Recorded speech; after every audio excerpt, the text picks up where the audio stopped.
그 혼선을 만들어낼 수 있는 게 선거에서 부정이 있었다라고 하는 건 사회적으로 큰 혼선을 만들어낼 수 있는 거 아니겠습니까?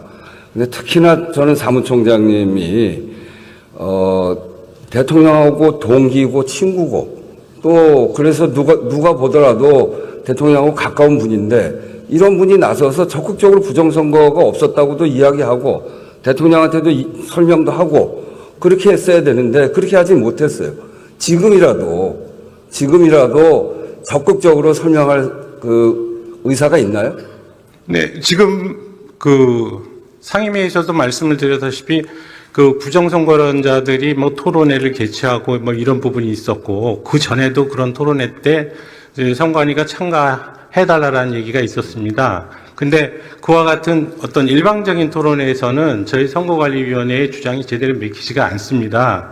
그렇기 때문에 만약 대국민적인 무슨 토론회나 이런 것들이 필요하다면 공개적인 방송사를 주관하고 패널 숫자도 정확하게 그 일정 숫자로 맞추고 그런 식으로 대등하게 대국민을 설득하는 차원에서 서로 토론을 해보는 것도 하나의 방법이라고 생각은 하고 있습니다. 네, 그러니까 그 대통령과 대통령 주변에 계셨던 분들이 부정선거 의혹을 진짜 그렇게 믿었다면 중앙선거관리위원회에 있는 가장 가까운 자기 동기들 불러서 좀 물어나 좀 보고 그러고 그 확신을 가져도 늦지 않을 텐데 그렇게 한 것도 잘못입니다만 중앙선거관리위원회가 그렇게 부정선거 의혹을 제기하는 쪽에 대해서는 앞으로도 정부가 나서서 적극적으로 대응도 하고 그렇지 않다는 걸 설명하는 일이 굉장히 중요하다라고 하는 것을 다시 말씀드리면서 질의를 마치겠습니다.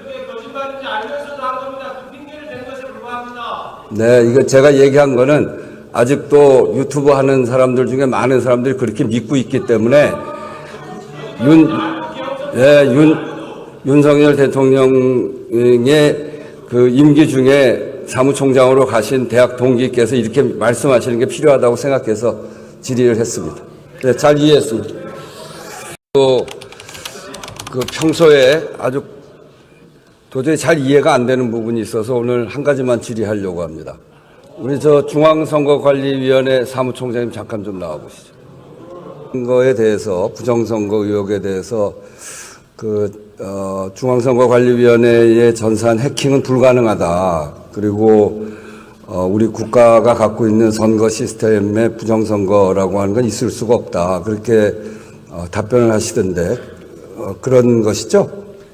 네, 그렇습니다. 저희 선관위 입장은 부정선거 조작행위 자체가 불가능하다는 뜻이 아닙니다. 네. 지금 현재 시스템으로는 부정선거를 시도하는 순간 투표 과정이나 개표 과정에서 반드시 드러나게 되는 상황이고 지금 부정선거라는 자들이 주장하셨던 21대 국회의원 선거나 대선에서 벌어지는 그런 내용들은 다수의 아까 말씀드렸다시피 실물 투표제 하에서기 때문에 투표지 자체도 조작을 해야 되는 게 필요합니다. 네, 그렇죠. 예, 그렇기 때문에 사후 검증에서 당연히 드러날 수밖에 없는 구조를 갖고 또한 실행행위자가 한두 명 가지고는 되지 않습니다.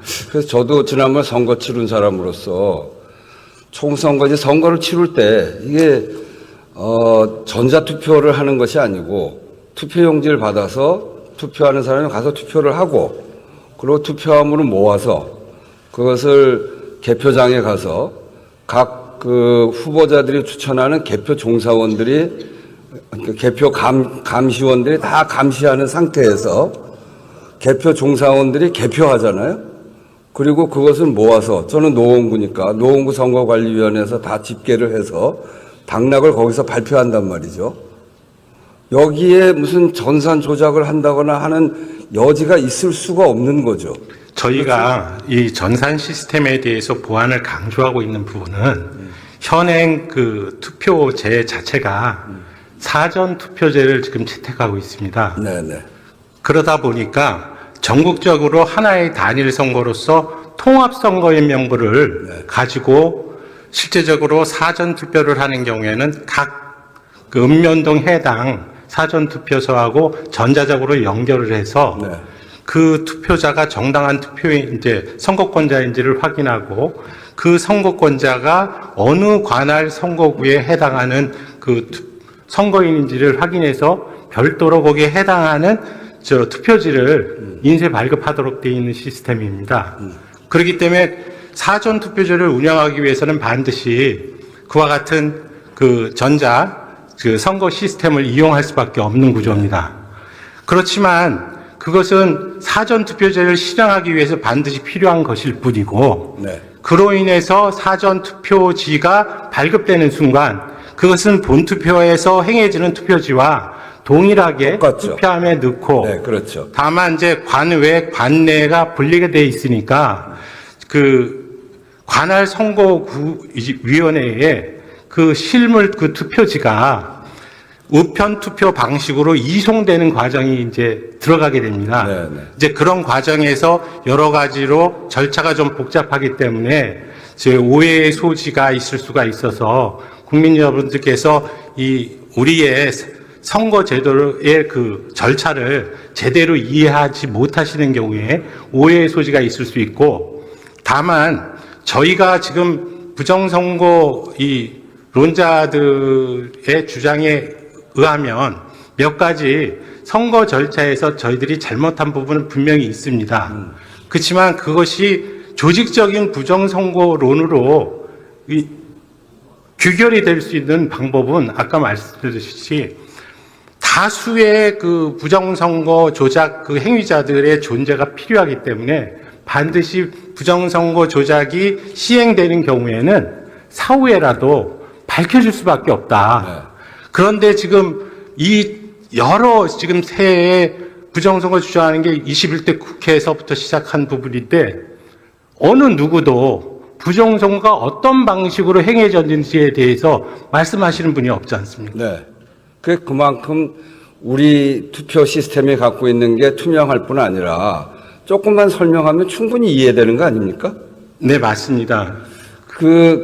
그런데 제가 사실은 좀 이해가 안 되는 대목이 우리 사무총장님이 윤석열 대통령이 대통령 되시고 난 다음에 중앙선거관리위원회 갔잖아요. 그리고 서울대 법학과 7구학번 동기 아니십니까? 혹시 대통령이 이런 부정선거와 관련해서 사무총장한테 물어본 적이 있나요? 없습니다. 그리고 그러면 지금 이제 이 부정선거 의혹 때문에 계엄까지 왔다고 그러는데 정말 이 나라가 아주 이 일 때문에 엉망이 된 거 아닙니까? 그러면 이 부정선거 의혹이 유튜버들이 제기를 해서 굉장히 넓게 퍼졌는데 그러면 그 의혹에 대해서 우리 중앙선거관리위원회에서는 얼마큼 설명을 했나요? 그분들 모셔다가 충분히 설명하지 않았나요? 그런 기회가 없었나요? 예, 그런 기회는 없었고 네. 지금 저희가 2023년도에 국정원으로부터 보안 컨설팅, 즉 전자고리 시스템, 전산 장비에 대한 보안이 제대로 갖춰졌는가에 대한 부분에서 합동 컨설팅 그 사업을 시행한 바 있습니다.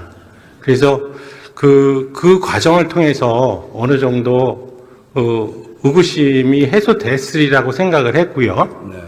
그 다음에 22대 국회의원 선거를 잘 치러야 되겠다는 생각 때문에 제가 여러 가지로 절차도 좀 개선을 해왔고, 실제적으로 21대 국회의원 선거 때 부정선거에 휘말리면서 126건의 이제 선거소송이 제기됐었습니다.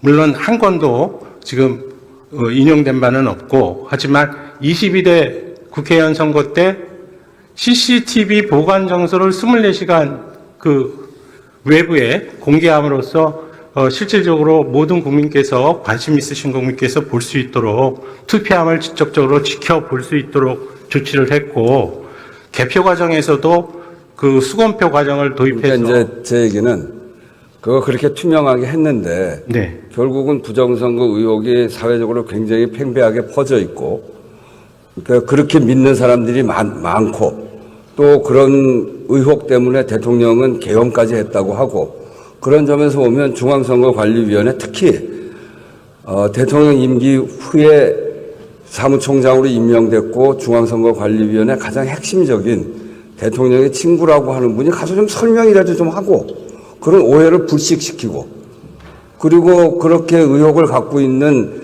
그런 유튜버 이런 분들도 모아서 좀 설명도 하고 이런 적극적인 노력을 중앙선거관리위원회가 했어야 되는데 그런 생각을 갖고 있는 사람들이 저렇게 많이 생기고 대통령도 그런 의혹을 가질 정도로 사실은 좀 황당한 의혹인데요. 그런 황당한 의혹 때문에 개헌까지 하는 그런 상황을 중앙선거관리위원회가 막지 못한 것. 그건 전 참 잘못이라고 생각합니다. 네, 그 지적에 공감하고 저희들이 제대로 국민들에게 그 선거제도에 대한 홍보라든지 부정선거에 대한 반박 이런 부분들을 제대로 수행하지 못한 부분은 저희들 스스로 인정하겠습니다. 그리고 지금과 같은 이 국론이 부려되는 사태에 저희 선관위도 책임이 있다라는 생각을 하고 있습니다. 다만 선거관리위원회의 기본적인 목표는 지금 공정선거관리에 있고 그 공정선거관리를 하기 위한 전제조건이 엄정 중립입니다. 그래서 제가 총장으로 와서도 제일 조심스럽게 생각했던 것이 그 선거관리위원회가 중립성 시비를 걸리면 제대로 공정한 선거관리를 의심받게 된다. 그래서 그 언행이라든지 이런 부분들을 최대한 그 양쪽 정당이나 이런 부분들의 그 오해를 사지 않도록 나름 중립을 지키려고 노력하다 보니까 너무 좀 소극적으로 대응한 부분도 있는 것 같습니다. 특히나 이렇게 사회적인 그 혼선을 만들어낼 수 있는 게 선거에서 부정이 있었다라고 하는 사회적으로 큰 혼선을 만들어낼 수 있는 거 아니겠습니까? 근데 특히나 저는 사무총장님이, 대통령하고 동기고 친구고 또 그래서 누가 보더라도 대통령하고 가까운 분인데 이런 분이 나서서 적극적으로 부정선거가 없었다고도 이야기하고 대통령한테도 설명도 하고 그렇게 했어야 되는데 그렇게 하지 못해.